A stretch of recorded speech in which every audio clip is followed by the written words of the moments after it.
किरकोळ उधारी मैत्रीवर पडली भारी, पैशासाठी प्रवीण सचिनवर वार करी. ठाणे जिल्ह्यामधील अंबरनाथ पश्चिम भागात आम्रपाली सोसायटीजवळ जिल्हा परिषदेच्या शाळेच्या मागे जावसई गावात सुरेश मारुती भोसले वय वर्षे 60 सदगृहस्थ राहतात. या परिसरात भाड्याने खोली घेऊन जवळजवळ 20 वर्षापासून राहत आहेत. त्यांच्या समवेत पत्नी मंगल भोसले वय वर्षे 50, मुलगा सचिन भोसले वय वर्षे 26 व मुलगी रेश्मा वय वर्षे 22 वर्ष असे एकत्रित राहायचे. सुरेश भोसले हे अंबरनाथ परिसरात मिळेल तिथे रोजंदारीवर बेगारी काम करायचे व त्यामधून मिळणाऱ्या पैशातून आपल्या कुटुंबाचा उदरनिर्वाह करत होते. मुलगी खाजगी ठिकाणी नोकरी करते. मुलगा सचिन हा विप्रो कंपनी ऐरोली नवी मुंबई येथे नोकरी करतो. या तिघांच्या कामातून मिळणाऱ्या पैशातून भोसले कुटुंबाची हळूहळू प्रगतीकडे वाटचाल सुरू झाली होती. शेजारी पाजाऱ्यांशी या कुटुंबाचे सलोख्याचे संबंध निर्माण झाले होते. मुलगा सचिनला या परिसरात चांगला मित्र परिवार लाभला होता. सुरेश भोसले, सचिन भोसले व रेश्मा भोसले या तिघांच्या पगारावर कुटुंब प्रमुख मंगला समाधानी होती. सचिन हा शालेय शिक्षण व उच्च शिक्षण घेऊन इंजिनियर झाला होता. साधारणपणे गेल्या 3 वर्षापूर्वी सचिन विप्रो कंपनीत ऐरोली येथे नोकरीत रुजू झाला होता. त्याची रोज नाईट शिफ्ट असल्याने तो संध्याकाळी 4:30 वाजता घरातून बाहेर पडायचा व दुसऱ्या दिवशी सकाळी 6:30 वाजेपर्यंत घरी यायचा. असे एकंदरीत मध्यमवर्गीय भोसले कुटुंब सुखी समाधानाचे जीवन जगत होते. काही दिवसांचा कालावधी निघून गेल्यानंतर सचिनला आठवड्याची सुट्टी रविवारी असल्याने ते सगळे कुटुंब रविवार एकत्रितपणे दुपार व संध्याकाळचे जेवणखाण करायचे अथवा बाहेरून काही biryani, Chinese, fast food parcel आणायचे व ते सगळेजण एकत्रित सुट्टी घालवायचे. शनिवार दिनांक 22 जून 2024 दिवस होता. या दिवशी शनिवार व दुसऱ्या दिवशी 23 जून 2024 रोजी रविवार असल्याने सचिनला सुट्टी असल्यामुळे सचिन हा घरीच होता. दिनांक 23 जून 2024 रोजी रात्री अंदाजे 8:30 वाजण्याच्या सुमारास सगळे भोसले कुटुंब घरी होते. दरम्यान सचिन याच्या मोबाईलवर कोणाचा तरी फोन आला. फोनवर बोलत बोलत तो घरातून बाहेर गेला व थोड्या वेळाने कुठून तरी बिर्याणी घेऊन आला. घरी आल्यावर सर्व भोसले कुटुंबाने एकत्रित जेवण केले. जेवणानंतर थोडा वेळ ते कुटुंब गप्पा मारत बसले. त्यानंतर पुन्हा सचिनच्या मोबाईलवर कोणाचा तरी पुन्हा फोन आला. तेव्हा तो फोनवर मैं आता हूँ असे बोलून साधारणपणे रात्री 9:30 वाजण्याच्या सुमारास राहत्या घरातून बाहेर पडला. त्याची दुचाकी क्रमांक MH05 FE 5066 घेऊन निघून गेला होता. त्यानंतर सचिनचे आईवडील व बहीण जेवणखाण उरकून झोपी गेले होते. 1-2 तासाचा कालावधी निघून गेला. सचिन कुठे मित्रांना नेहमीसारखा भेटायला गेला असेल, गप्पा मारून परत येईल असे समजून आई वडील व बहीण झोपी गेले. दिनांक 24 जून 2024 रात्र 12:15 वाजण्याच्या सुमारास या दरम्यान ऑर्डनन्स इस्टेट परिसरातील बैलगोटाजवळ अंबरनाथ पश्चिम येथे एका 25शील तरुणाचा धारदार शस्त्राने भोसकून खून झाल्याची खबर ऑर्डनन्स फॅक्टरी कर्मचाऱ्यांनी अंबरनाथ पश्चिम पोलिसांना कळवली. रात्रीच्या वेळी खुनासारख्या गंभीर घटनेची खबर आल्याने तत्काळ अंबरनाथ पोलीस स्टेशनचे अधिकारी व कर्मचारी तत्काळ घटनास्थळी पोहोचले. त्यांनी सर्वप्रथम रक्ताच्या थारोळ्यात पडलेल्या मृतदेहाची ओळख पटवण्यासाठी आजूबाजूच्या परिसरातील नागरिकांच्या मोबाईल, व्हॉट्सॲपवरती ओळख पटवण्यासाठी आवाहन केले. त्यानंतर जावसई गाव परिसरातील काही तरुण त्या ठिकाणी आले. त्यांनी मैताची ओळख पटवली की हा जावसई गावामध्ये राहणारा सचिन भोसले आहे. त्यावेळी घटनास्थळाजवळ मैताचा मोबाईल मिळून आला नव्हता. याबाबत व्हॉट्सॲप ग्रुपवर पोलिसांनी आवाहन केले होते. हे पाहून रेश्मा भोसले हिच्या मोबाईलवर निकिता शिंगोळे हिने फोन केला आणि सांगितले की सचिनला कोणीतरी मारून ऑर्डनन्स इस्टेट परिसरातील अंबर गार्डन जवळील बैलगोटा चौकाजवळ टाकले आहे. त्या ठिकाणी अंबरनाथ पश्चिम पोलीस स्टेशनचे अधिकारी व कर्मचारी आले असून ते सचिन यास मध्यवर्ती रुग्णालय उल्हासनगर येथे घेऊन गेले आहेत.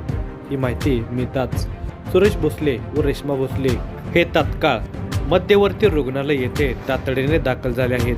त्यावेळी तेथे असलेले सुरेश भोसले यांचे नातेवाईक रियाज चटोले यांच्याकडून सांगितले गेले की सचिन यास कोणीतरी कुठल्या तरी हत्याराने भोसकून टाकले आहे. येथील डॉक्टरांनी तपासून सचिनला मयत घोषित केले. त्यावेळी मध्यवर्ती रुग्णालयाच्या शवागृहामध्ये जाऊन पाहिले असता सचिनचा मृतदेह शवागाराच्या बाजूच्या स्ट्रेचरवर निपचित पडला होता. त्याच्या गळ्यावर व पोटावर बोसकल्याच्या जखमा दिसत असल्यामुळे सुरेश भोसले यांनी अंबरनाथ पश्चिम पोलिसांना सांगून कोणीतरी अज्ञात कारणावरून सचिनचा खून केला असल्याची रीतसर फिर्याद नोंदवली. यावरून अंबरनाथ पोलीस स्टेशनला गुन्हा रजिस्टर नंबर 990/2024 भादवी कलम 302 याप्रमाणे नोंदवून घेतला व पुढील तपास सुरू केला. सचिनच्या मृतदेहाचे शवविच्छेदन करून मृतदेह त्याच्या नातेवाईकांच्या ताब्यात देण्यात आला. घटनास्थळाजवळ काय काय गोष्टी मिळतात याची बारकाईने पाहणी करण्यात आली. त्यानंतर घटनास्थळाच्या आजूबाजूच्या परिसरात असलेल्या CCTVचे फुटेजही चेक करण्यात आले. त्यावेळी सचिनचे वडील सुरेश भोसले यांच्याकडे ही चौकशी करण्यात आली. तुमचे कोणासोबत पूर्व वैमनस्य आहे का? तुमचा कोणावर संशय आहे का? सचिनचे कोण कोण मित्रमंडळी आहेत? त्यात त्याचा कोणावर वाद वगैरे होता का? यावर सुरेश भोसले यांनी स्पष्ट सांगितले, आमच्या सचिनचे सगळ्या मित्रमंडळीबरोबर चांगले संबंध होते. त्याचे कोणाबरोबरच भांडण नव्हते. सचिन हा मनमोकळ्या स्वभावाचा होता. मग पोलिसांनी सचिन वापरत असलेला मोबाईल नंबर मिळवला. त्या नंबरचे मागील महिन्यापासून CDR व SDR प्राप्त केले. सचिन काम करत असलेल्या ठिकाणी अंबरनाथ पोलिसांनी मिळवलेले CCTV फुटेज अनेक लोकांना दाखवले.